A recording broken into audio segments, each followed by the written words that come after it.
We are live, ladies and gentlemen. Good morning, good afternoon, good evening to you around the world. Thank you for joining us today on the next video in GMAT Club series and in the next video in our Avanti Prep series with GMAT Club. Today covering our kind of top 10 MBA application tips, how to go from mediocre to memorable. I'm Greg Guglielmo. I'm the founder of Avanti Prep. We are an MBA admissions consulting firm. I'm joined today by my colleague, Morgan Bernstein, the former head of admissions at Berkeley-Haas, who now works directly with clients and advising clients and joins on videos like this, among many other things, for Avanti Prep. Morgan is is Avanti Prep's director. So we will, put our heads together today and hope to give you as much as we can in the way of advice. Morgan, I don't know if you want to say a little bit more of a hello. No, just hi. Nice to meet you all, and look forward to sharing our tips on how to go from mediocre to memorable. All right. Well, thank you. Just quickly on Avanti Prep, we've been in the admissions consulting business. Avanti Prep was born in 2017. We've worked with clients, every year extensively since then. We've been fortunate to receive top rankings and ratings and reviews across the various platforms that are out there, from GMAT Club to Poets and Quants and elsewhere. We have our website up. We're not going to spend too much time there. Feel free to visit avantiprep.com. You can read our testimonials. You could sign up for a free consultation. You could learn more about who we are and the services we provide. We have kind of from a core service perspective, there are workshops, hourly services, and packages. You can work directly with Morgan as well in various capacities, either, kind of tactically for a few hours of story and strategy development, a few hours of read and review services where she might look at, analyze, and then help you work on, one school's set of essays. Or you could work a little more extensively with Morgan. You could work with us on interview prep directly with me, with Morgan, with one of our senior consultants. Feel free to visit our website, avantiprep.com. and read more there. Let's flip over to our presentation for the day. We understand that folks out there might be at different points in the application cycle. Let me zoom that in a little bit for you.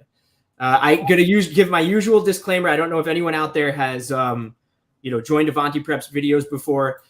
Yes, I'm not in presentation mode. I realize that. My wife tells me, it's a pet peeve of hers, Greg, go into presentation mode. But we do kind of get a little bit interactive sometimes with the text, highlighting different things. So we're just going to, leave it here. We'll click through, and hopefully the content is more important. So Morgan and I were putting our heads together. We said, there are people out there at different points in the application process. Probably right now, if you're joining, we would think you're looking ahead to round 2, maybe even deciding if I could apply this year. Do I want to apply next year? What are some things I could be thinking about? And as we work with clients, we're in like the thick of it. When you're in October, you're kind of coming just out of round 1. We're in big round 1 interview prep right now. We're looking at people, underway for round 2. What are some things that we feel like often come up and people either don't totally appreciate, or they undervalue, or they underarticulate, or they overlook? What are some of the things when people, reapplicants that we speak with every year that we did not work with in the prior year, reach out to us? We're looking through their materials and we say, oh, gee, like they're surprised they got dinged maybe, or didn't get as many interviews as they hoped. What are the things that stand out to us, and how can we consolidate that into some sort of sequence, some sort of bullet by bullet, number by number array of key takeaways? And that's how this, I guess you could call it a top 10, was born. So we'll dive on through that. Morgan, again, was the former head of admissions at Berkeley-Haas. Who's Morgan? She spent a little over 12 years working with Haas in total. About 9 of those were in admissions, and 4 of those were spent running the whole team, head of admissions. So I say this a lot. I think we say it on the website too. You will see the word admissions director or director of admissions thrown around a lot in this industry. Pretty much anyone of any rank who works in admissions has the title director in there. They could be first year out of college and they're, the low person on the totem pole. They worked at admissions. They say, I was a director of admissions. Okay. From a nomenclature standpoint, that might technically be true. What we have here in Morgan, and I guess I'm describing this because I'm going to flatter her. What we have here at Morgan is someone who headed up the whole team. She was not merely an AdCom member. She ran the entire evaluation process and admissions team. And we do believe that is an extremely unique perspective, both for calls like this, as well as, again, in working directly with applicants. She is now available to work directly with you in some of those various capacities you could see up on the screen. And for those of you out there working through interview prep right now, we've got interview invites trickling in, some a week ago, some more yesterday, and more. They'll just keep on sequencing in. Definitely feel free to reach out. That is a big part of what we do. Probably 9 in 10 of the clients we work with us on interview prep. And it's going to be one of the things we cover in just a moment. We like to throw this up. I've got my grid lines on here. I should probably get rid of, huh? We like to throw this up at the beginning of any presentation just to kind of determine, okay, where does this all fit in? Sometimes we do videos and they're out there up on our website.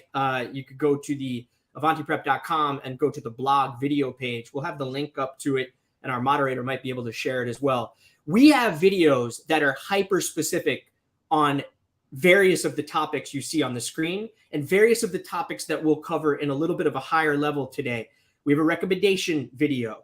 We have a resume video. We have a goals essay video. We have school research and engagement videos. What we're going to cover today sort of touches many different parts of that.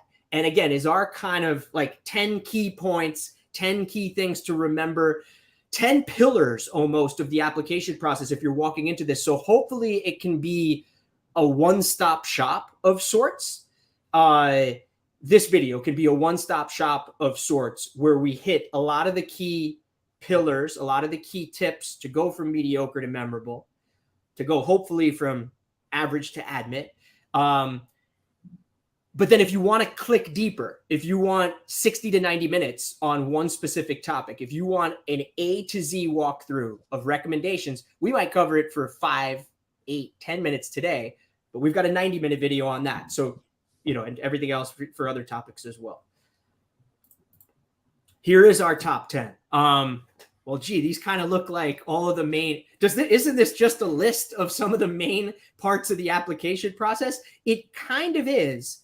But we think that within each of these categories, there are very important takeaways and very important reminders. And I think very common things that come up year in and year out, working with applicants that again, people kind of overlook, underappreciate, or do in a mediocre kind of way, or vague kind of way, or average kind of way.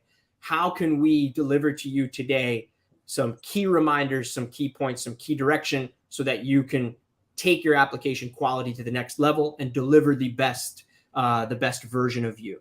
So we'll go through these one by one.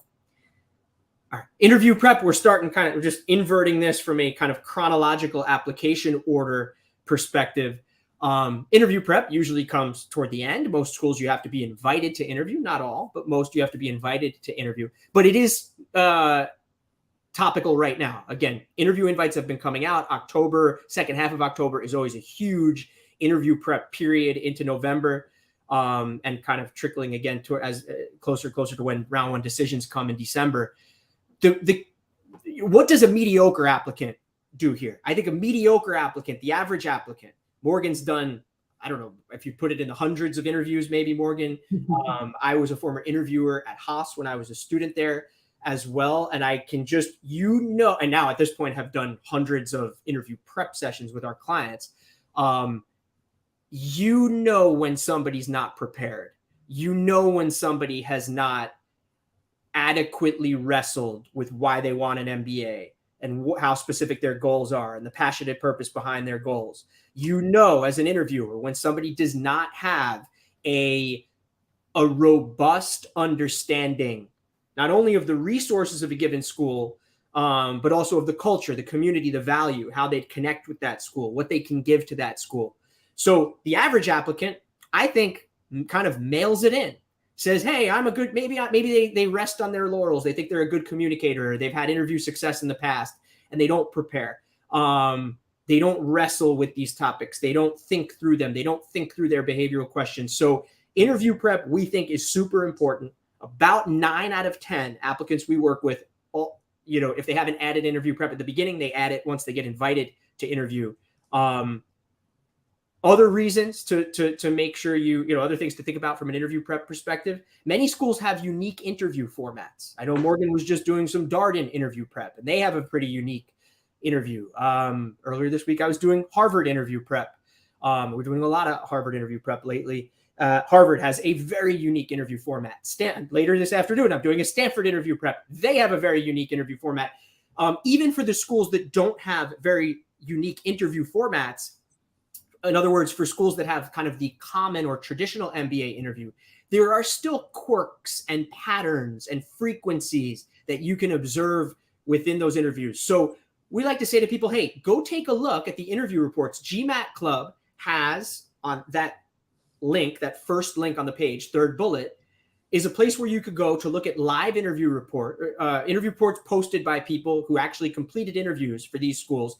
And you could start to triangulate and get a feel for the types of questions, question patterns, question frequencies that you might encounter in a given school's interviews. We do have interview prep videos. Again, you can visit our blog or video page and find, I think, probably 3 of those, some of which are even school specific.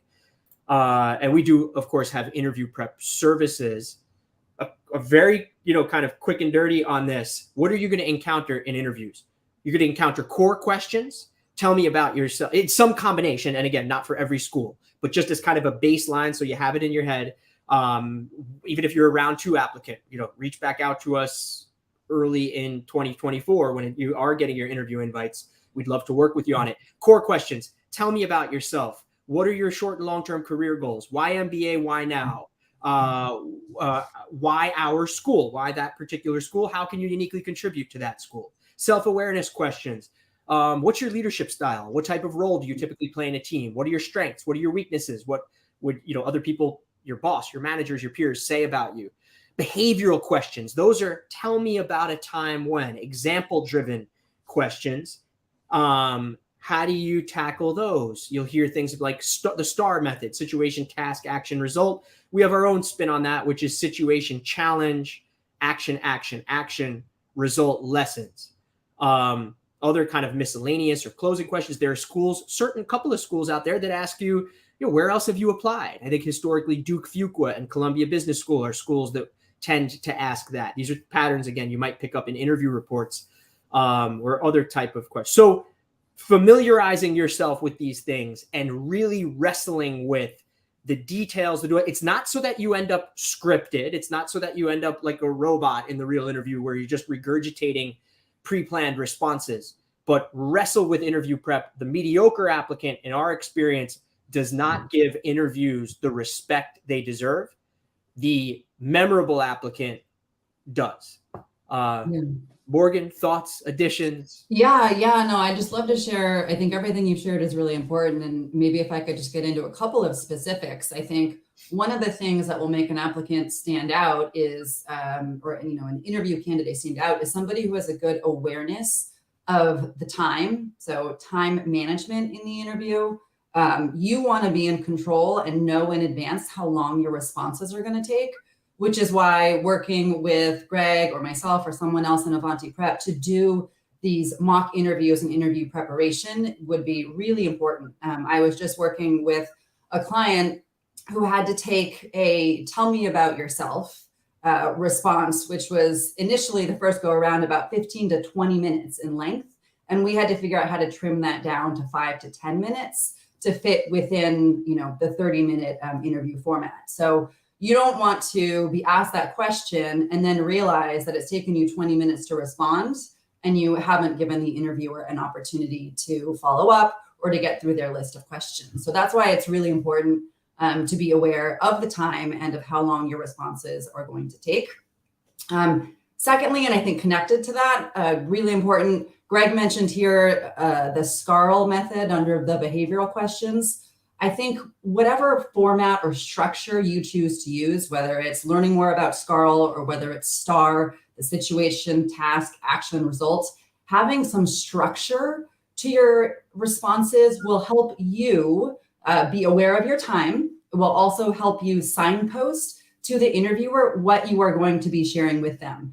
In meaning, right, it gives them some structure and an easier way for them to digest the information. You want to make it really easy for your interviewer to take notes, whether it's live during the interview or whether they're going back to fill out the questionnaire after the fact. They're not going to remember every little response that you've given, but they're definitely not going to remember it if it was just a jumble of answers. If you can structure that for them, it makes it a lot easier for them to go back, take notes, and fill out their interviewer form. So just a couple of small things that I've encountered during my experiences, both working with Avanti Prep clients and also on the other side as an interviewer for Haas.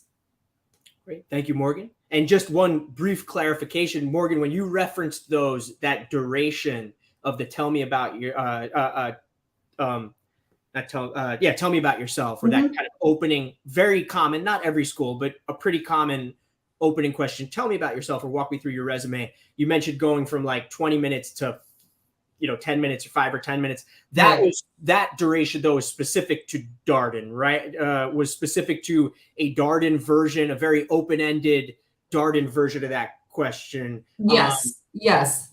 But then for that same client, we also then had to take that and be able to transition it into a more general response for other schools, right? I think you'll see many schools will open with walk me through your resume or tell me about yourself.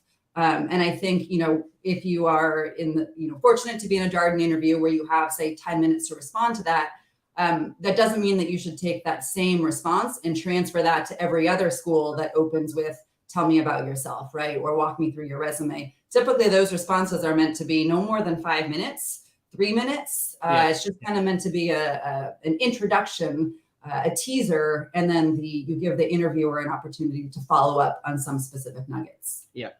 Thank you for that clarification. I just wanted to clarify for the audience out there, if anyone is kind of tangling with interview prep right now, I think what Morgan just said, the more commonly that opening response, tell me about yourself or walk me through your resume, for most interviews, like 3 minutes, movie trailer, teaser, intro. Darden happens to have, and again, if you dive into interview reports and familiarize yourself with the format of each school's interviews, Darden has kind of a unique way that they ask that, usually much more open-ended and therefore longer. So I just didn't want folks out there to hear 5 or 10 minutes and think, oh, I can answer, tell me about yourself for all other schools, 5 or 10 minutes. That actually would be I think, harm them for most schools. I would agree. Sure. Yeah, totally lose the listener and kind of violate some of those time management things that you mentioned. Morgan mentioned jumble of words, jumble of thoughts. I think that's one of the biggest things we encounter. And one of the biggest differences, again, between people who prepare for interviews and don't. The idea is not to script, but it is to synthesize and render concrete your thoughts. When you get asked why MBA, and we'll cover some of this in just a moment. When you get asked why MBA, have a series of is there kind of an X, Y, Z to that? When you get asked why Ross or why Haas, what are the multiple reasons and how can you kind of structure and sequence those so that they're logical, they're thoughtful, they're specific, and they're easy to follow for the interviewer rather than just being a jumble of words. We can obviously cover any of these topics at length. Again, you can check out those other videos. I feel like there's so many more things I'm wanting to add now. I know. Be mindful of the 9 other topics we want to get to. I know. I think we knew that might be a danger when we were coming up with this video idea. So we'll try to keep them in motion. I'll try to discipline myself, my own time management here. Let's see if I can keep that going.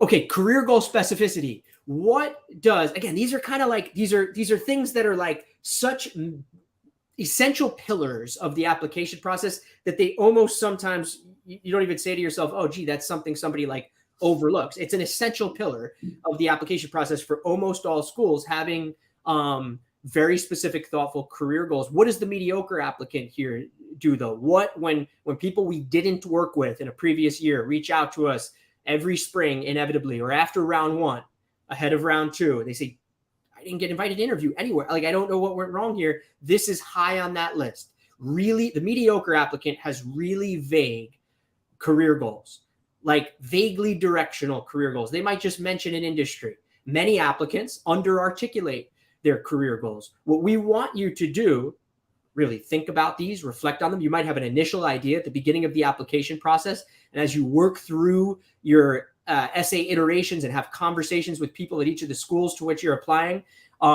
those ideas will develop. But you have to go beyond citing, a mere industry of interest. Your post-MBA goals should be specific. What companies do you want to work for? On what role, on what teams, in what geographies? You're not wedding yourself. If you mention examples of companies in an essay, a career goals essay, you're not telling the admissions committee you only want to work for that one company or something that might feel a little too narrow. But these are examples of companies. Speak with relevant clubs at the schools. Like, if you're interested in consulting, you have to be speaking to the consulting club at the school that you're interested in. Likewise for tech or investment banking or social impact or any other industry. There's online information that there's self-reflection, of course. What are my goals and what do I hope to do and what's my career trajectory? You then kind of want to think about, well, who recruits at these schools and what paths do people who graduate from Booth or Kellogg or Fuqua or Darden, where do people go on to work? So another way I've put it in the past is you don't want to just be able to answer question number one about your post-MBA goals, i.e. the industry. You want to be able to answer questions 2 through 12. I mean, that 12 is a made up number. You're not going to be able to get all that into an essay depending on the length, but you want to have kind of a waterfall of detail.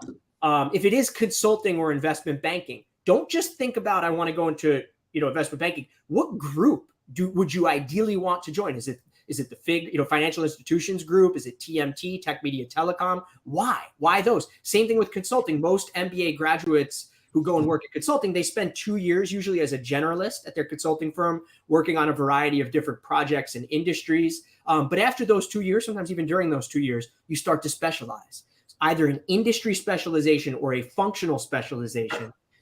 Share those. That's part of it's like the 1A, 1B to your short-term goal. Where do these short-term goals lead? Do they lead to a certain medium-term goal? And how does that accrue ultimately toward a long-term goal? What passion and purpose sits behind these goals? What bigger picture problems are you hoping to solve? Are these goals clear, coherent, connected, and credible? And we could share more thoughts on that credibility element in a moment, but I'll pass it to Morgan. Yeah, sure. Thanks, Greg. A couple of things I wanted to highlight that you had mentioned. You talked about, what firms recruit at the schools and mentioning specific companies in your career goals statement or essay. And I just want to emphasize how important that is. All of the schools, you can go to their career management or career center sites and they'll post the employment reports for all of their recent graduates. Oftentimes you can see back several years.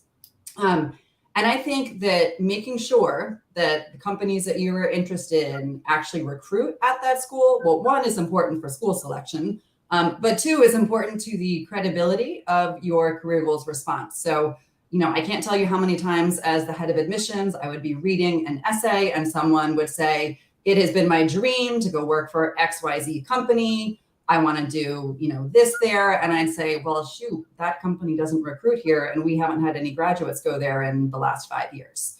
Right. So I think and not to say that that's a reason for a denial, for example, but that would suggest that this person hadn't done their research on the school, that maybe we weren't in their top list, and would be one of the reasons I'd keep them in the mediocre as opposed to memorable bucket. The other thing that I wanted to share, which is kind of the AdCom lens on the career goal statement, really what AdComs are looking for is they want to know, are you hireable? So one of the key metrics for business schools is the career placement number. So how many of their graduates are employed at graduation and then 3 months after graduation. And so through this goal, or excuse me, through this statement, they're looking to understand or identify, like, can this person get a job? So it's okay to be a career switcher. In fact, most students who are going to business school are wanting to make some type of a pivot. So rest assured, you were in light company if you are wanting to change jobs. But I think what's really important to come through is either, do you have a background in whatever it is that you're wanting to do? Do you have transferable skills, whether it's, directly related industry or functional background, or those skills that you can then transfer? Or for those of you who are pivoting, have you demonstrated that you've done the research into the space? Are you able to convey a passion or a purpose behind that, right? Are you believable? And lastly, can you put that together into an articulate story, right? So we, as admissions officers, they are hearing this from you from the lens of a recruiter and trying to determine whether or not, even if it is a career switch, that you would be able to get that job. So just a couple of other lenses to provide from an AdCom perspective. For sure. And I think if you are a career switcher, which is extremely common, it doesn't mean you have to have done exactly that work. Almost by definition, you haven't. You're a career switcher who wants to transition into something new. But as Morgan mentioned, reflecting on your own experiences and dissecting them in order to identify what relevant bases you do have can accrue toward and enhance this credibility and this image of hireability when you're coming out the other end of the MBA program. Here's a little bit of a visual, if you will, that kind of is I think a good bridge between what we just talked about and what we're about to talk about next. Why MBA? Why a certain school specificity? On the highlighted in yellow, highlighted on the I guess the right side of the page, are your goals, your short-term goals, your long-term goals, your passion, the passion, purpose, the impact you're hoping to have behind those. We just talked a little bit there. Well, what do you already have? As you think about that goal, those goals, what do you already have? What knowledge, skills, experience do you already have that's relevant to those goals? That takes some of that self-reflection. That also helps to build some of the credibility and feeling of hireability. What we're about to talk about next are those middle pieces, the gaps, why you need an MBA and why, a specific school. So these are my goals. As I think about those goals, I've already got A, B, C as a relevant foundation, but I'm missing X and Y and Z. Here's how Haas uniquely fills X. Here's how Darden uniquely fills Y. Here's how Fuqua uniquely fills Z, obviously for the same school in the same essay. Kind of what I was just beginning to voice there.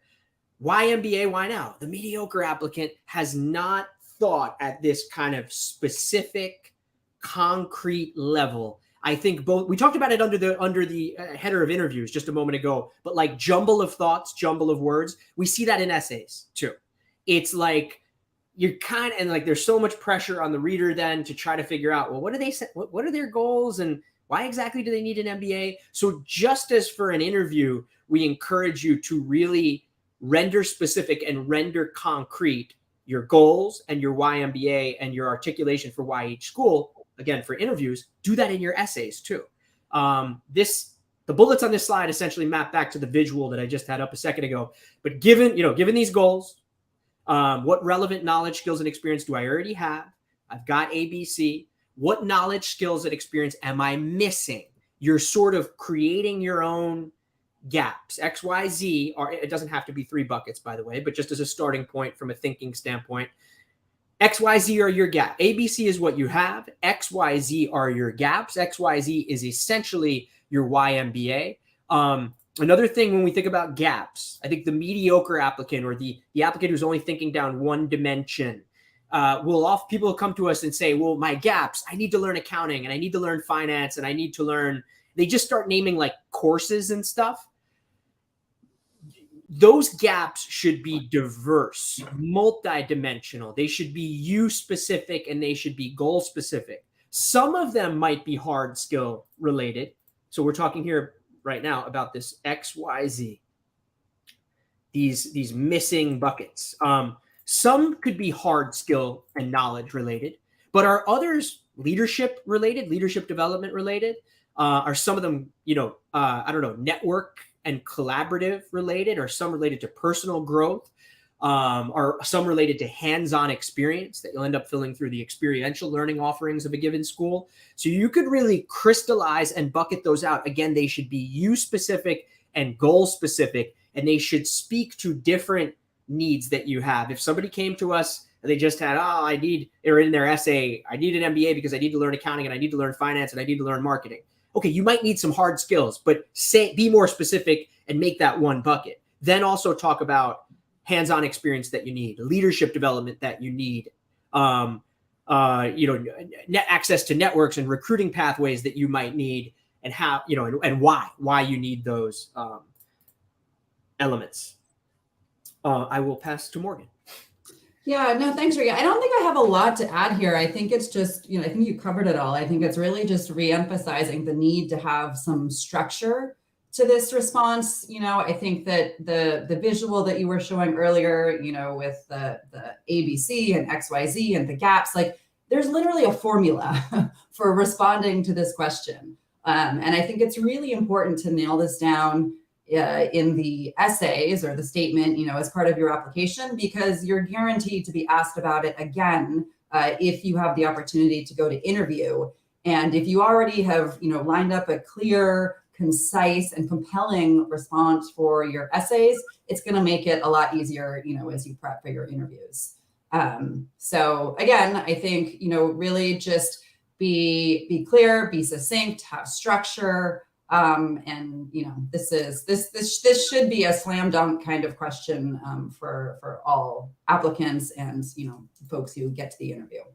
And I think slam dunk in the sense, Morgan, that I think with proper thought and introspection, and I don't know if extrospection is a word, but again, through the process of introspecting and also then speaking with people in a given industry, that industry of interest, speaking with people at a given school who are in the field that you're interested in, I think inevitably, we experienced it as applicants way back when, and everyone experiences an applicant who's kind of doing their job, going through the right steps. These ideas evolve, and the specificity builds through that process, that internal process, and that external kind of communicative process.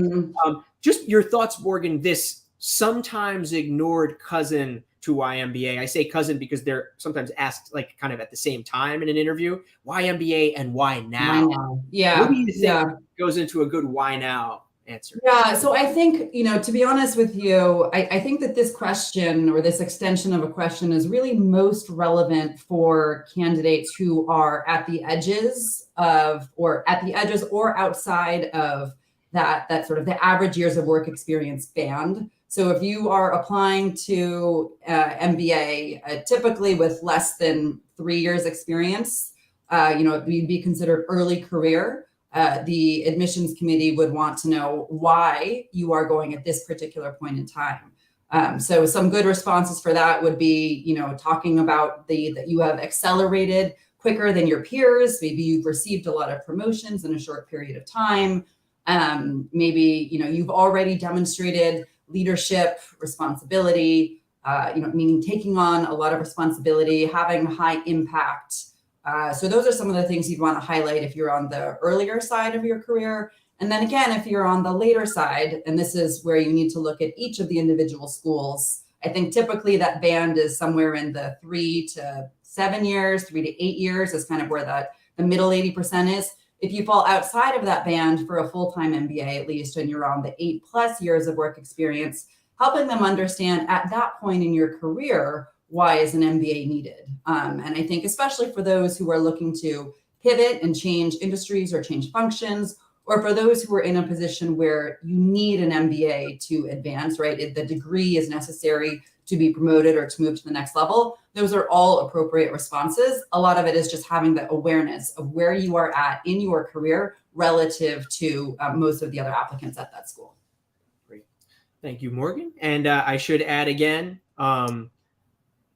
folks out there, go to avantiprep.com. We have a whole blog and video series, which includes a whole video, actually 2 of them, on how to tackle or how to deconstruct the classic MBA essay question of what are your goals, why MBA, and why our school, which are essentially what we're covering right now. Some schools ask that all in aggregate. That's kind of the classic, I guess, traditional way to do it. So many schools still do it that way. Wharton Essay 1, UNC Keenan Flagler, several others. Other schools have kind of taken to asking certain parts of that, just your goals or just why our school, or they'll do it in short answers. But that narrative, this core, what are your goals, why MBA, why now, and why a certain school are 3 essentials to any kind of application narrative. Again, you could argue,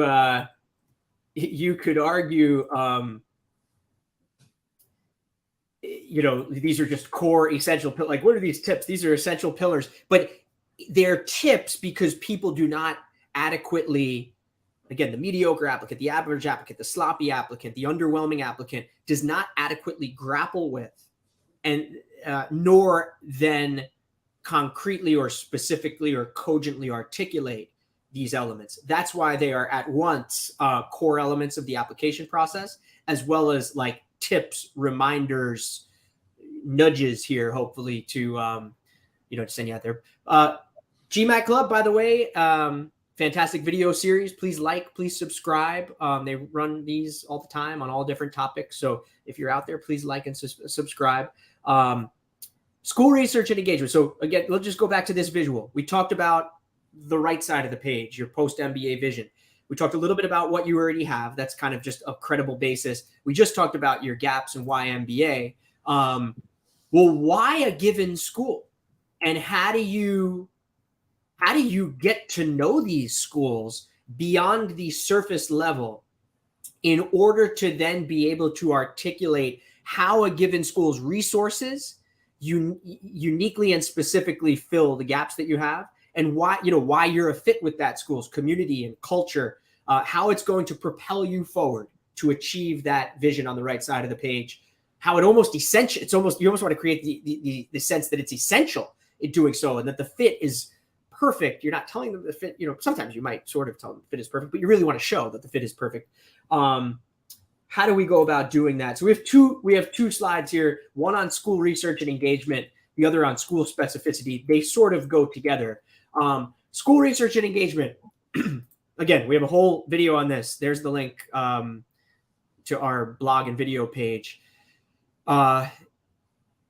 Applicants, I don't know. Maybe they start the process late. Maybe they're lazy. Maybe they don't realize. But to really and truly get to know a school and to pick up firsthand anecdotes and firsthand insight into things beyond the surface level of the front page of the website requires effort on the part of the applicant. There's no accident, by the way, going back here. It's no accident we have school research and engagement as a pillar of the application process. It's not something we can really work on with you. We could point you in the right direction, and we do that with applicants. It's really something also that kind of permeates the entire process from start to finish, but we could think of it in the middle kind of as a pillar of the application process. But that's because if we don't think of it as a pillar of the application process, a lot of people underappreciate or overlook its importance. The time comes to sit down and write their, why Wharton essay, or their why whatever school essay, or even maybe more difficult, Wharton essay 2. How will you contribute at Wharton in so many words? Fuqua has a contributions essay. Cornell Johnson has a contributions essay. You have to get to know the heck out of these schools from a resources perspective, an involvement perspective, a culture and community perspective, through thoughtful and authentic interactions. It's not a contest who could talk to the most people. It's not to laundry list names in an application, but it is to unearth deep and relevant insights about the program, enrich your ability to articulate fit with that program, and so on and so forth. You can see the bullets on the page. Places to do that: connect with students in relevant clubs, connect with alumni in relevant fields. Relevant clubs, by the way, could be both personal or professional: affinity groups, geographic groups, career groups. Connect with admissions. Ascertain. This varies by school. Some schools have more of an open door policy, if you will, in terms of connecting with admissions. A lot of executive MBA programs will even, have a formal pathway where you could sign up for a pre-call with admissions. Take a look though. Darden has, admissions chats, and other schools will have virtual office hours. So you got to kind of ascertain who to connect with and how. Events, campus visits, different organizations, the Forte Foundation, the consortium, different programs out there have a whole array of events. There are single school events, there are multi-school events. Always, when going through these interactions, be polite, be professional, be prepared, be respectful of people's times. I think it's a nice touch to send a brief thank you email and then circle back. If you get invited to interview, circle back, maybe chat with that person again, or at least keep them updated. So I think that's a quick and dirty. We got a whole 90-minute video on it, A to Z. You can check that out. But that's a quick and dirty on how to enrich your knowledge of a given school. And I will pass the baton to Morgan. Yeah, I mean, I would say that I think that this is one of our list of 10 items here. I think this one and the next one, school specificity, are really opportunities. This is where candidates can truly go from being average to on the admit list, or from being mediocre to being memorable.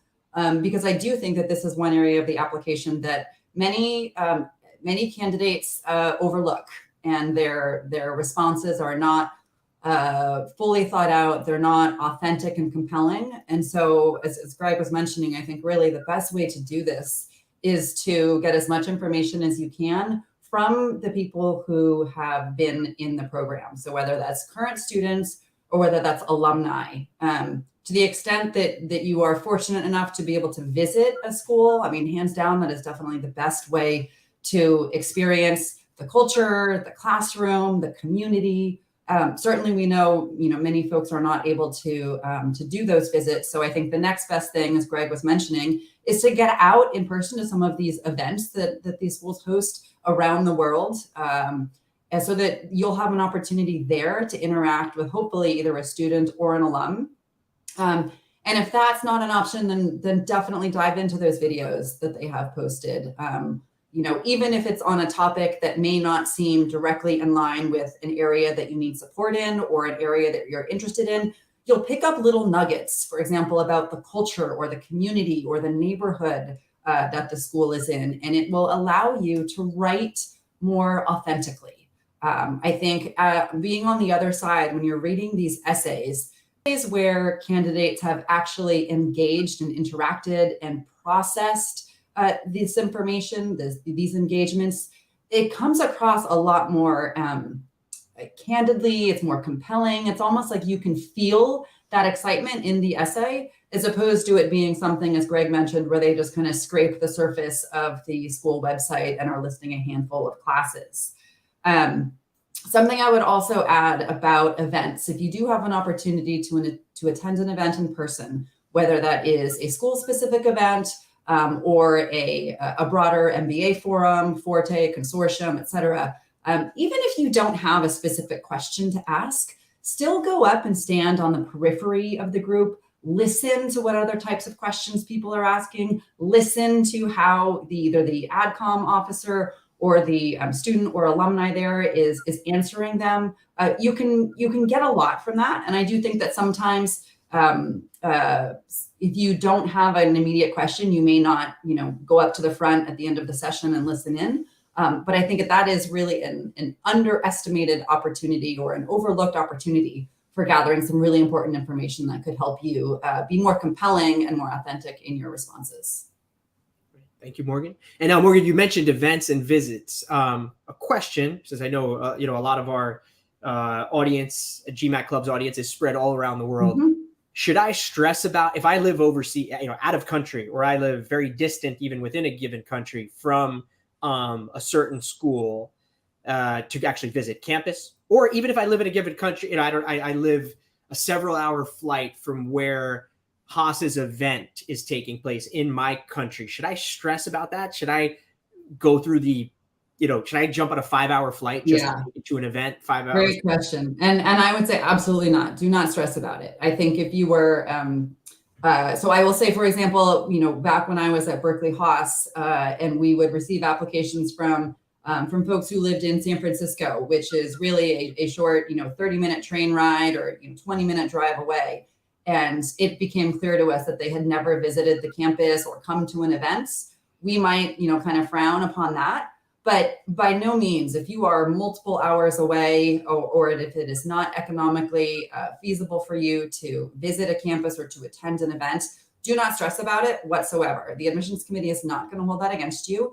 But I think, as Greg mentioned at the beginning of this, it really is up to you to do the research, right? Then I just think it means you got to put in a little bit of extra effort to, really dive into the website, to make those connections, to find videos to watch, people to talk to, et cetera, even if all of that is happening virtually. But again, you got to put in the work to stand out. Absolutely. Yes. Yeah. And there are a plethora of other ways, and, human contacts, and maybe you're not in the city, or maybe you're on the other side of the country from the school you're applying to, but there might come to your city. Keep an eye open for that. So, thank you for the clarity and perspective. Just to kind of segue, I think this is a perfect segue to the next slide here. Morgan was saying how the insights that you glean through those interactions, you can almost feel it when you read an essay, how much more specific it is. It's really almost a lot of times the before and after. You could call it mediocre to memorable, average to admit, maybe even the before and after of a lot of the interactions we have with applicants. When we get first drafts, or for people who've already drafted essays and they send them to us for review, you get a lot, 9 times out of 10, it's a superficial kind of statement about goals or about interests or about why a certain school. How do you press? How do you leverage the insights that you've gained about a certain school on the resource front, on the culture, the community front, the interaction front, the extracurricular front, and then use those to actually enrich statements in an essay? Here are some examples of that. These are kind of anonymized and a little bit frameworky, a little bit skeleton. They're not fully developed, but you might have somebody. The first example is from Booth. Somebody who's interested in the intersection of consulting and energy at Booth. Booth's first essay is why Booth. It's a minimum of 250 words, minimum, kind of rare and unique in the application landscape. You'll have shared your goals briefly through some short statements earlier in the application, so they know your goals. Now, why Booth? A kind of flat sentence in there about industry interests might just say, my interests lie at the intersection of consulting and energy. Maybe this person wants to go work, join a McKinsey, then transition to their energy consulting practice after a couple of years. Well, how much more enriched would that statement or that short paragraph be if they spoke to the co-chair of the Booth Energy Group? They should mention that person's name and graduation year. If they learned through that conversation more about Professor Blumberg, that's a professor at Booth, Energy and Clean Tech Lab, and how classmates and academics and professionals all come together in a very Chicago approach kind of way, a very, intensely collaborative way, these different perspectives coming together in that lab. They learn more from that, about Professor Blumberg's background on McKinsey's energy and climate change leadership team. They learned that the University of Chicago, outside of the business school, has an energy policy institute and an energy policy practicum, and some different ways to engage with that. And on and on. You can see the bullets on the page. That is the type of stuff. Now, there's some of this stuff you might be able to find online, but the enrichment of it, the anecdotes, the talking points, they sort of erupt. So this idea of what was this vague or surface level idea of consulting and energy can all of a sudden become a super compelling, specific, and authentic paragraph within a Why Booth essay, or within a Why Booth, response in an interview, that takes it, again, from mediocre to memorable, surface level to specific. Same concept below, and not kind of this.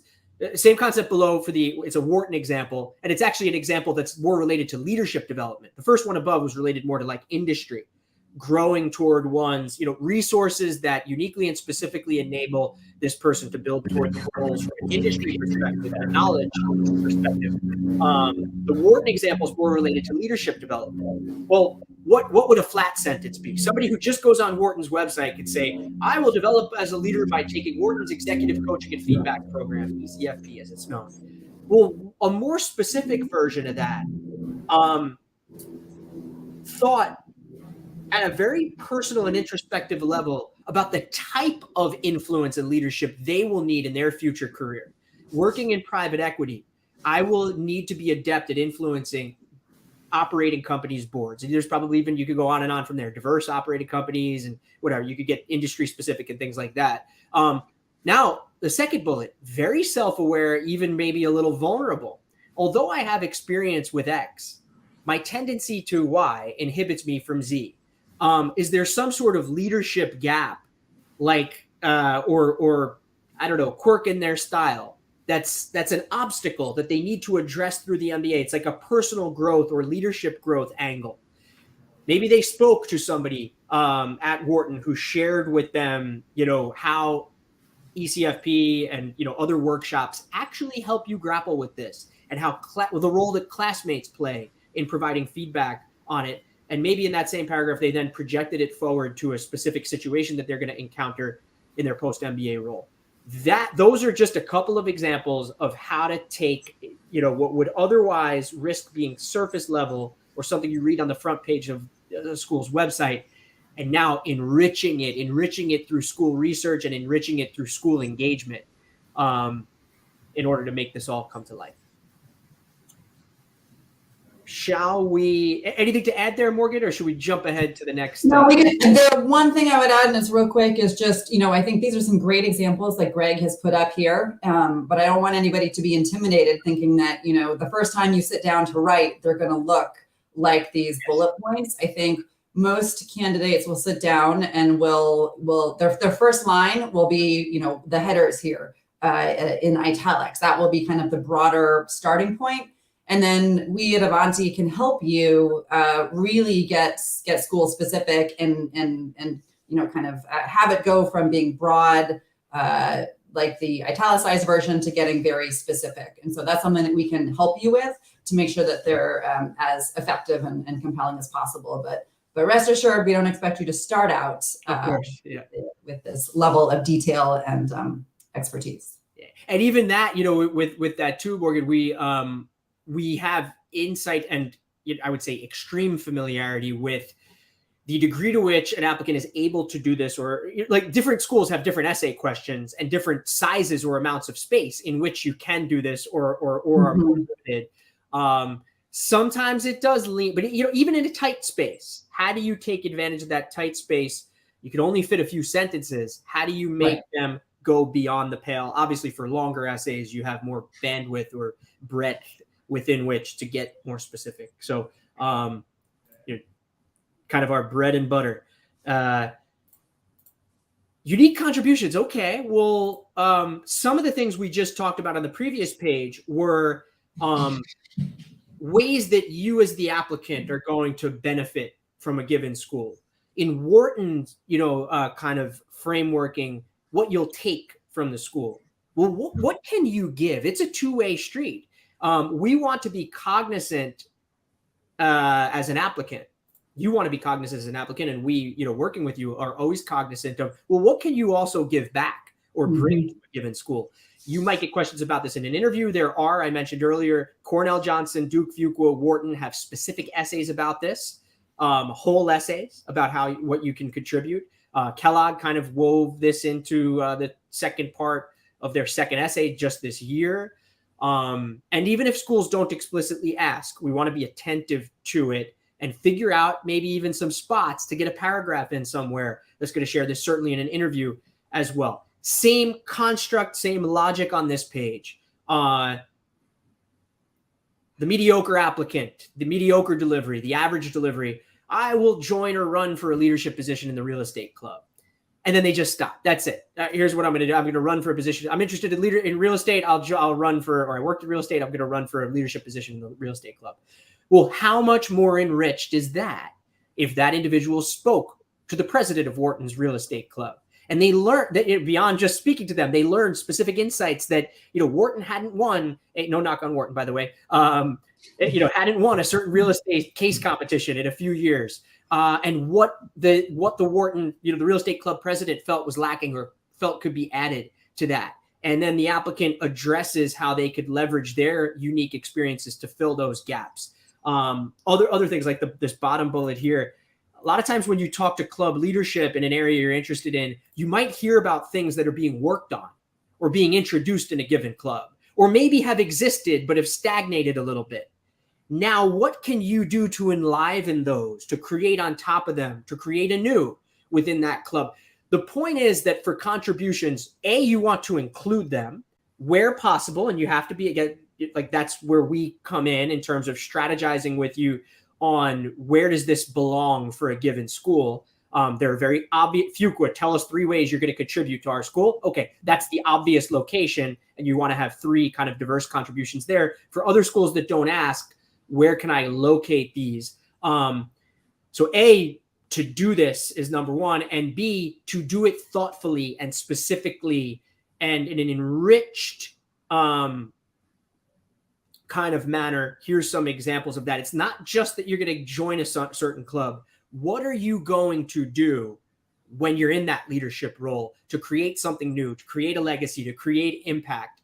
And a lot of those ideas, again, get unearthed or refined, or the hyper specificity of examples that you cite can, there's almost no substitute then for speaking with people who are involved in that very same thing at that school at this time. Same concept. I don't need to go through it bullet by bullet, but same concept below for Fuqua.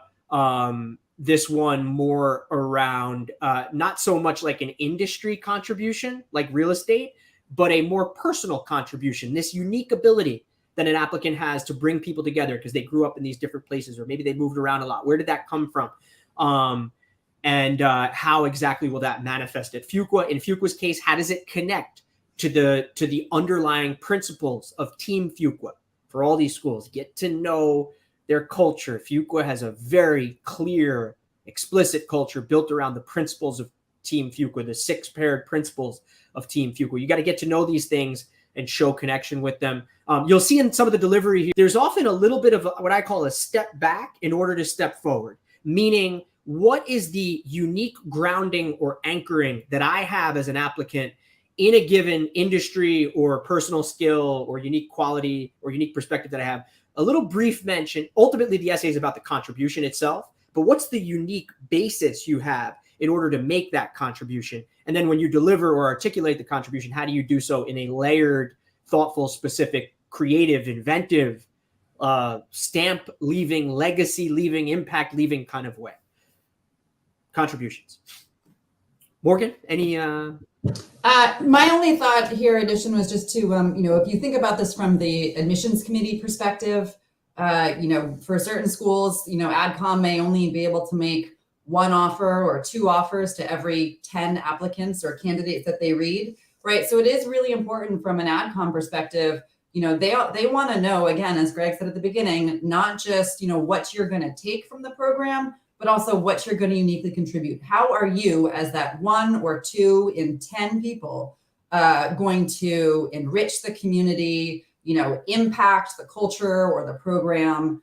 So I think just reflect on that, this really is, you want to make sure that you stand out, not just for, the polished application, but also for how you're going to show up to their program and how you're going to have a positive impact. You want to be that 1 in 10 or that 2 in 10 that they decide to make the offer to, because this is so clear and compelling. So that's all I would add. It's just kind of framing to think about it from their perspective. For sure. And from a differentiation standpoint, we're in the thick of interview prep right now. Some schools will ask explicitly how do you plan to contribute, or how will you get involved, or how will you uniquely contribute to our program? Other schools don't really ask that. And we encourage our applicants to strategize around, where can I locate that? Where can I fit that in? Is it part of my why Ross answer? Is it at the end of my why Ross answer? Do I say something to the effect of, so those are the main reasons why I believe Ross is the right school for me. I'd also like to take a moment to share why I believe I'm the right candidate for Ross, or something to that effect, kind of to segue into contributions. Or I'd like to share how I believe I can uniquely contribute to the program. I think that can be a differentiating factor, that 1 in 10 or 2 in 10, especially from really crowded and competitive applicant pools. How do you kind of rise to the top of the pile? Passion, purpose, and authenticity. Ooh, this one is a little more vague. A a little harder, a little less formulaic, right? You can't really just put a grid up on the screen and say that, A plus B equals C. I'll pass this over to Morgan because those are actually some of her quotes from an old interview, I think, up on there. But I'll let her take it live. Yeah. If I could put, like flashing lights on this slide, I would, because I really do think that this is so important, and this is really your opportunity to shine. Hence my desire for those flashing lights. But I think, as I reflect back on my time as head of admissions for Berkeley-Haas, I think one of the biggest misconceptions about the application process is this perception from candidates that you can only put forth your most perfect, polished, highest achieving self on the application. And, to be honest with you, we get a lot of those, right? Schools are going to receive a lot of perfect, polished, 100% high achieving applications. Oftentimes, what is going to make you stand out is a willingness to show your less than perfect self, is a willingness to share some vulnerability, a willingness to peel back the layers, the outside, superficial layers of who you are, and to reveal something to the admissions committee. I acknowledge that this approach does not feel comfortable to everybody. It may not feel natural, but I do want to encourage you to explore it, to find ways. Maybe it's not in an entire essay response, but maybe there are components, maybe there's little nuggets that you can share that will reveal this true, authentic self. I think it does take a lot of self-reflection to get there, which can be hard to do on your own. So that's something that we love working with clients on, that I especially love working with clients on. It's part of the story and strategy offering we do up front, which is really to, not just to look at, okay, what are all of your accomplishments and what are all the times that you have succeeded, or what are your top strengths, but it's to kind of flip that on its head and say, okay, well, where are times that maybe I stumbled and I fell? Where are my gaps and my blind spots? And what are some elements of your background, whether that's professional or personal, that maybe you don't talk about that much, but that are actually really foundational to who you are and how you show up every day. So those are some of the things that we would love to be able to explore with you, because I think that is truly what can make your application and your narrative stand out. For sure. And, Morgan mentioned our story and strategy offering, where you work with Morgan. One thing that commences with, and which we really commence almost every one of our client engagements with, is a questionnaire. It's 5 or 6 pages. It's 25 questions. We are, the metaphor that Morgan hears me use all the time, and I always use, is ripping all the wires out of the wall of your life to find out what's in there. Personal, professional, motivation, successes, failures, transitional moments, key experiences. We want to take it. We want to see inside your brain. And that's kind of the first step in the exercise, to reveal that, so that we can, with you, then help you kind of identify what makes you tick, and who are you, what is the unique quality, the authentic quality, and then how do we actually start to map that to different parts of the application process, of the applications themselves, which segues into our next slide. How do you kind of, once you've done that introspection, how do you begin to map it? So there's kind of like, there's the questionnaire, there's the ripping all the wires out of the wall, there's the talking through that and learning more about you. But then the step after that is to sort of peek ahead a little bit to the essay questions that you're encountering for a given school. And not just the essay questions, but the different, I would say, all the different levers of the application, your resume, your recommendations, and where can different of these stories end up? And what is what's the worthiness, the inclusion worthiness of a given story? Is it, should it just be one line bullet on a resume? Or is it like a centerpiece to a Harvard essay? I mean, those would be probably the two extremes. And then everything in between, is something just a few sentences in an essay? Is it a whole paragraph is in an essay? Is it a part of an essay? How do you kind of map that out? So we've got a couple of examples here. It is Tuck's essay questions and Booth's essay questions. The mediocre applicant, the applicant the average applicant, the sloppy delivery, the superficial delivery, probably didn't go through this introspective exercise, this reflective exercise. Or if they, maybe they did, but then when it comes time to deliver themselves on paper, they over polish it. It comes across with a certain kind of plain quality. They took all these unique qualities about them. They told the admissions committee what they thought they wanted to hear rather than telling them truly who they are. Maybe they identified something that really makes them tick, but that's the only thing they kept talking about throughout the entire application. Every single essay, they talked about this one kind of, I don't know, some people we speak with, it might be social impact, and they've done a lot of great things for great causes, but, and that should be present and it should be patterned within an application, but it shouldn't be the only thing we learn about that applicant. So how different corners of self essentially means look at the essay questions or the application landscape for each school that you're applying to and figure out strategically how to locate different elements of your authentic story in different parts of the application. Oftentimes the essay questions are going to dictate a little bit of that, right? Like for Tuck, essay question 3 is how you meaningfully contributed to someone else's sense of inclusion in your professional or personal community. Okay, so they're kind of steering you toward what that topic at least directionally should be. But the middle question for Tuck, tell us who you are. How have your values and experiences shaped your identity and character? How will your background contribute to the diverse Tuck culture and community? That's pretty open-ended. It's only 300 words, the delivery ultimately, but it's very open-ended. What do you want to come across there? You have to kind of take a bird's eye view at the different essay questions. Which parts of me are getting delivered in different of these essays? Likewise with Booth, essentially why Booth for essay 1, but then a pretty open-ended essay 2, also a minimum of 250 words. You don't want to, go too long with that, but what do you want? Open-ended invitation. What do you want them to know about you and your authentic self there? So that's kind of what we mean about different corners of self. Once you've done that story work, how do you diversify or share different parts of you in different parts of the application? Yeah, and I would just say I think this is a really important point. I think that we talked earlier, we were using the word jumbled when we were talking about interview responses.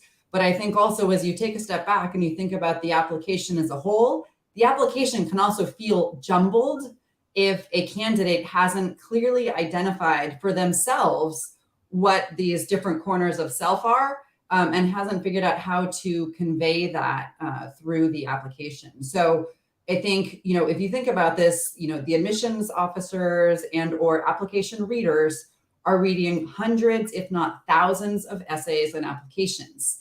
And so in order for yours to be memorable, it's really important for you to have identified, these are the 3 to 5 things about me that I really want to make sure come through in my application. And again, you think about the different components of the application, the resume, the app form itself, the essays, the interview, and you want to keep coming back to those 3 to 5 points. Maybe they're skills, maybe they're attributes, maybe it's an experience.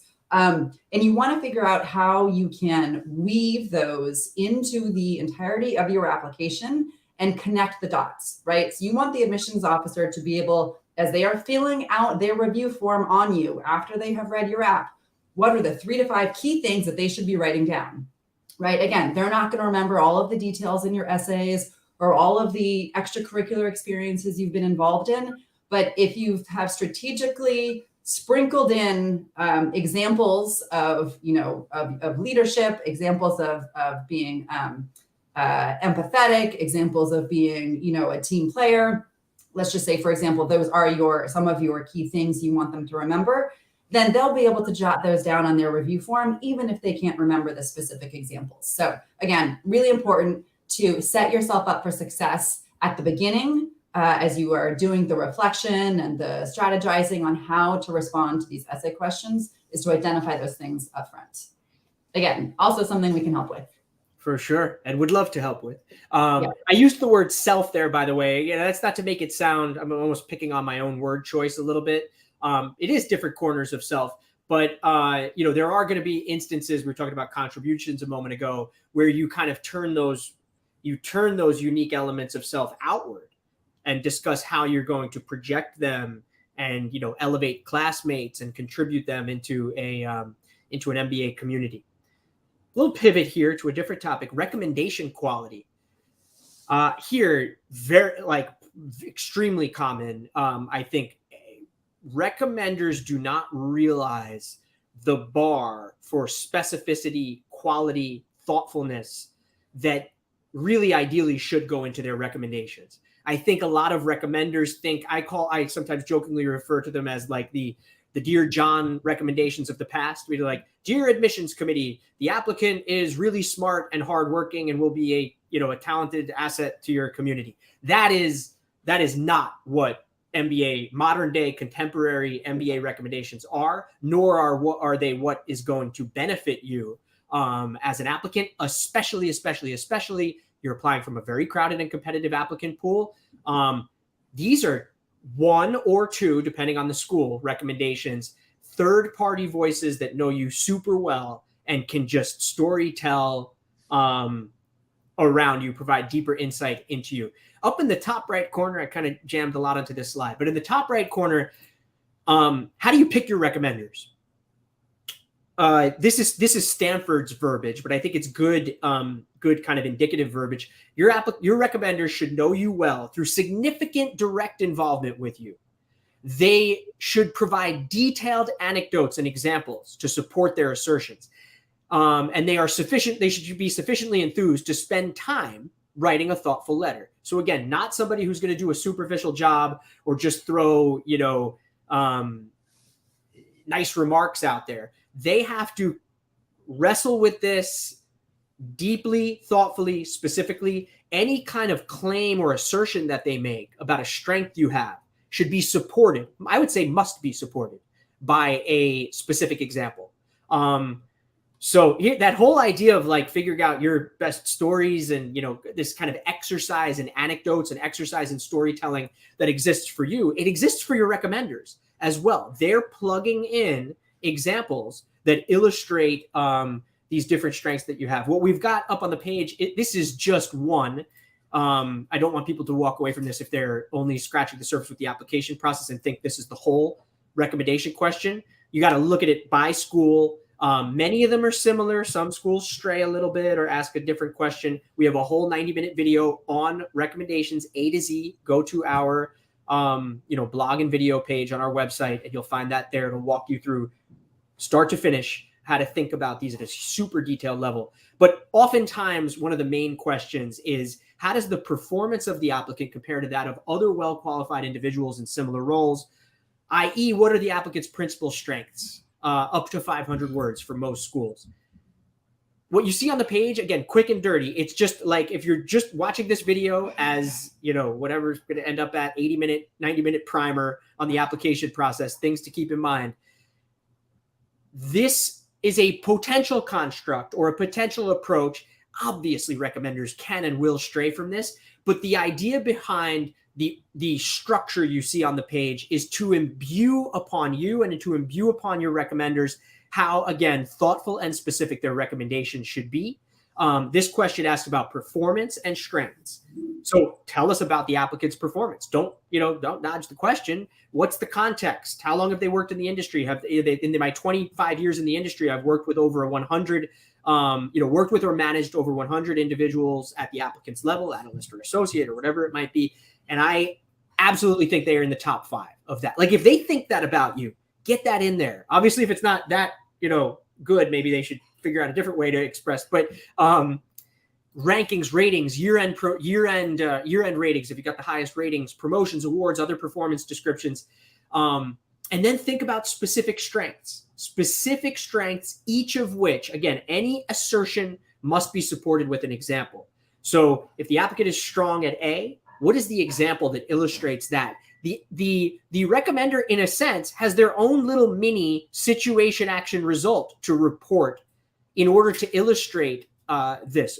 Not just what did you do, but how did you do it and what the impact was. And again, do that for multiple strengths. Think strategically if you are going to brainstorm a little bit with your recommenders. Your recommenders should ultimately be the ones writing these, of course, but schools, will go on record saying, sit down with your recommenders, talk through this, think through this, strategize a little bit, use it as kind of a feedback, strength and weakness session. You could strategize a little bit, this story and strategy, which Morgan's been talking about a lot today. We take a bird's eye view of the entirety of the application.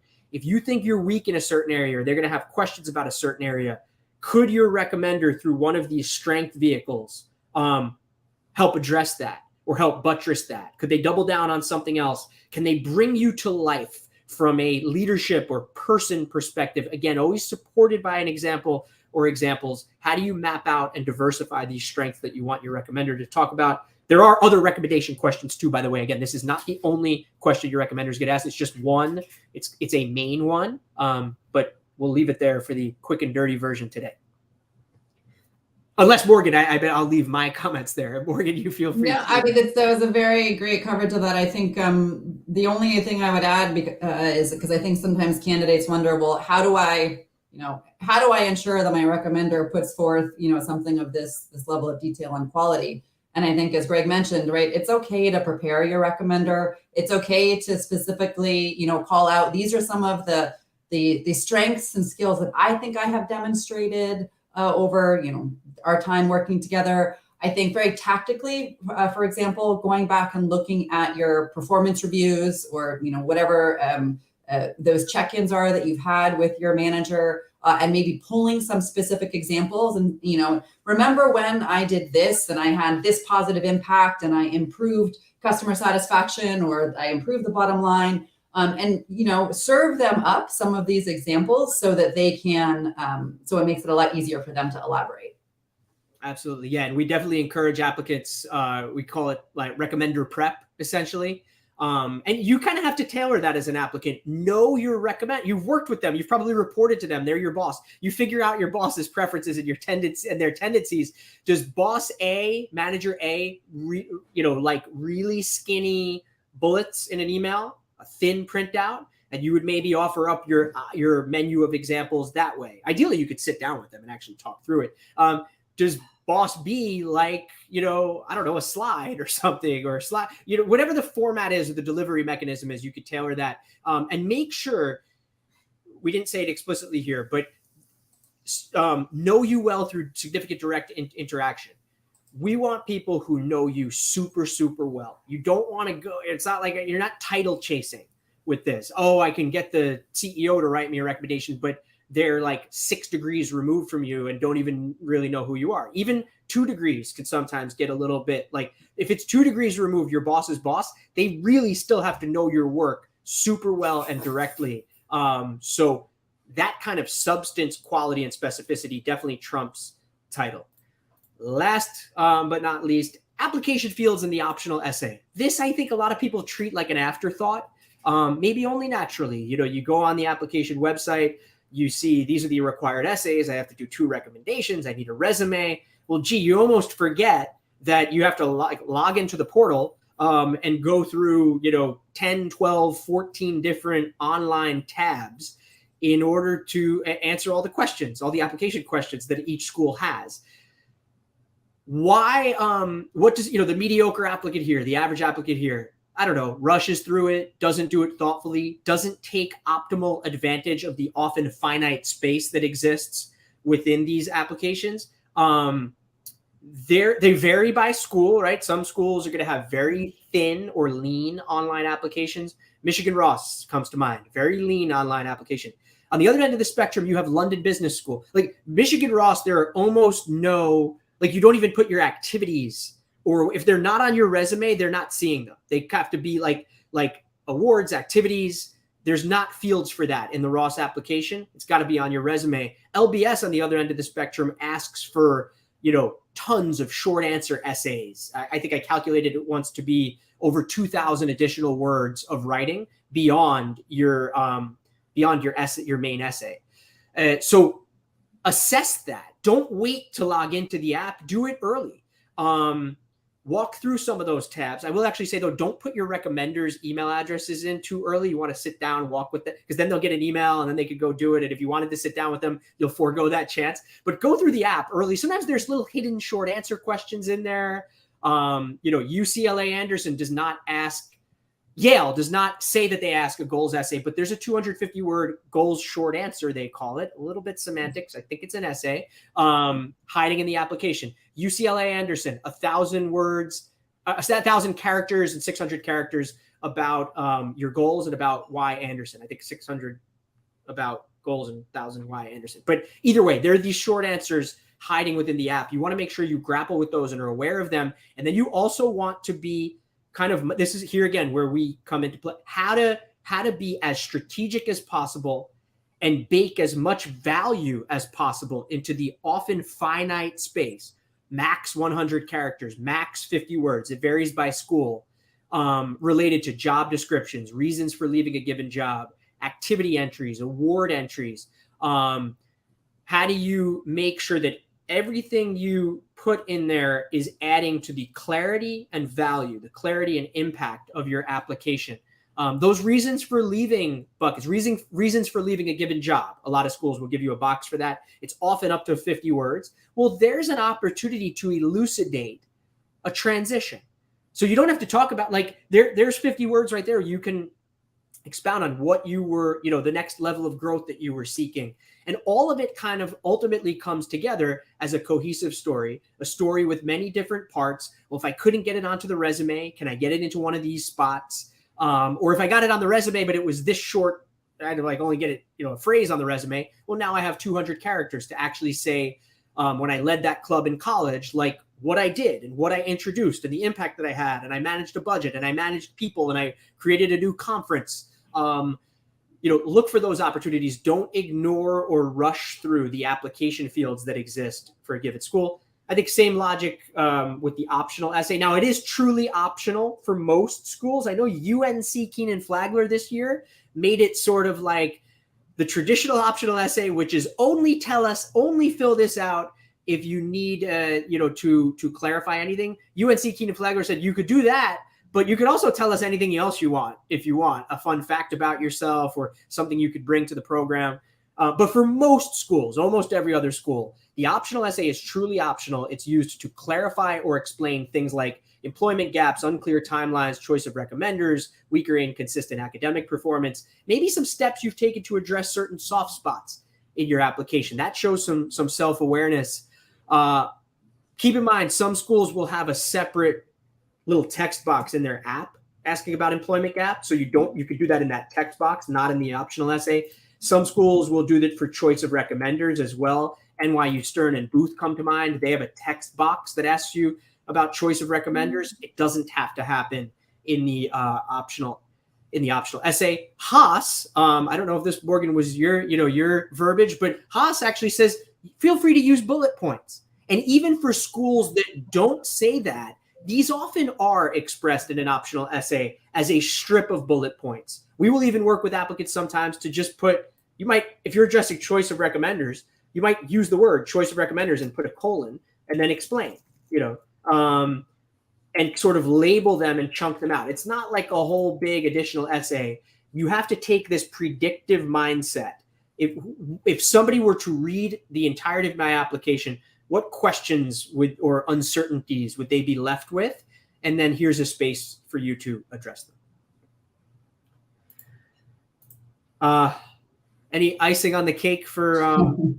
No, very well said. And I do think that, yes, it was when I was there as head of admissions that we introduced the bullet points for the optional essay at Haas. And the reason for that, and the reason why, Greg is talking about, at least in most cases, that this is truly optional, and should not, I should say, beyond optional, probably should not be completed unless you need to clarify or explain one of the below, as he's noted in the bullet points.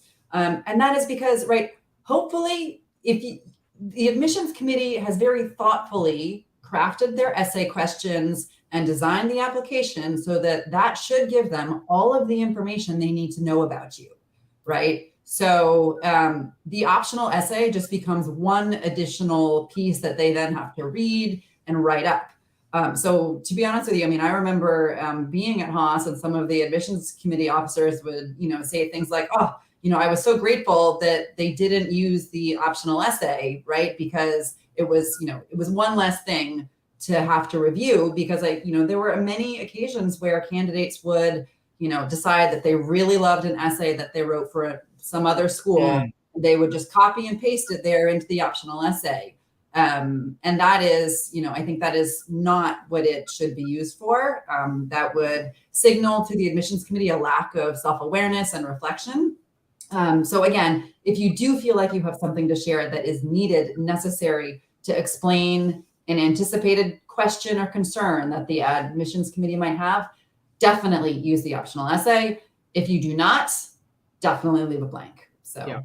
Yeah, and essay, again, is sometimes even too strong of a word for this. It can just be bullet points. Bullet point, yeah, like 2 or 3 sentences. You want to make it easy for them to read it, easy for them to digest it and process it. So, doesn't have to be the same polished performance that you've had elsewhere in the application. Yeah, I think physically these often manifest for us as like 2 or 3 sentence strips or something like that. Right, exactly. You skip a line. Yeah, a few different ideas. Exactly. A couple sentences each. Maybe clear labels, bullets. Now I do get concerned too sometimes, Morgan, when we have if there are too many things in an optional essay, I start to, breathe a little heavier, because I'm like, geez, there's a lot of explaining we need to do. We're trying to explain. You don't want to give them reason to be concerned if they weren't already concerned. Right?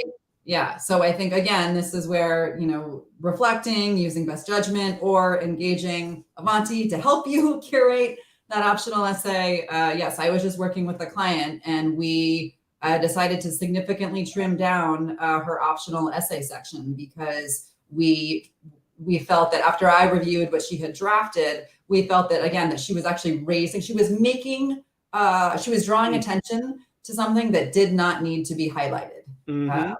That was sufficiently explained elsewhere in the application. So sometimes you just need someone else to provide a gut check for you. Yes. And if I can, and if that someone else is somebody who spent so many years in admissions and was the head of an admissions team for 4 years, even all the better.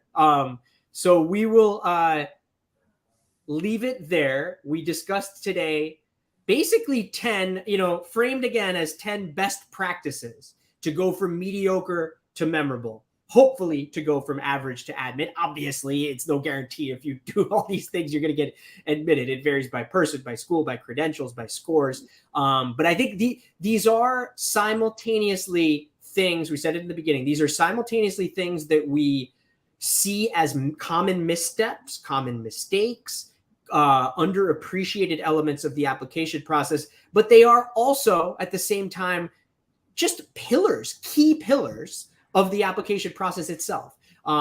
We would love, certainly, and welcome the opportunity to work with you on any and all of this. Some of the different ways to work with Morgan are, again, up there on the screen. Very tactical, story and strategy, read and review, a couple of hours doing that. Or, a little bit more. I think a lot of people, by the way, who start with they say, I'm going to work with Morgan on story and strategy for 2.5 hours. They end up adding 5 more hours after that.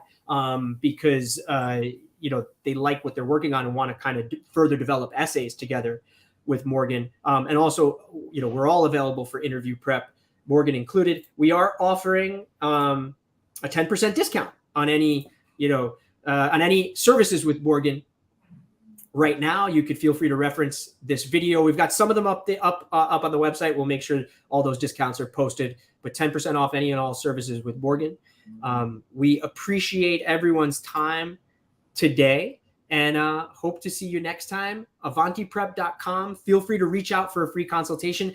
Please read our reviews also. I probably should have mentioned that up front, but please read our reviews. We really do believe that we bring an extra level of thoughtfulness, specificity, attention to detail, care, maybe even some of the intangibles, I think, around understanding different people's stories and what make them tick.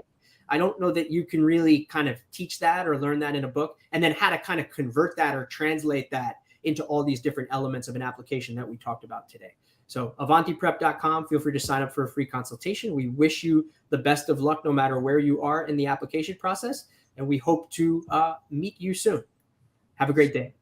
Bye. Thanks so much. Thank you. Bye-bye.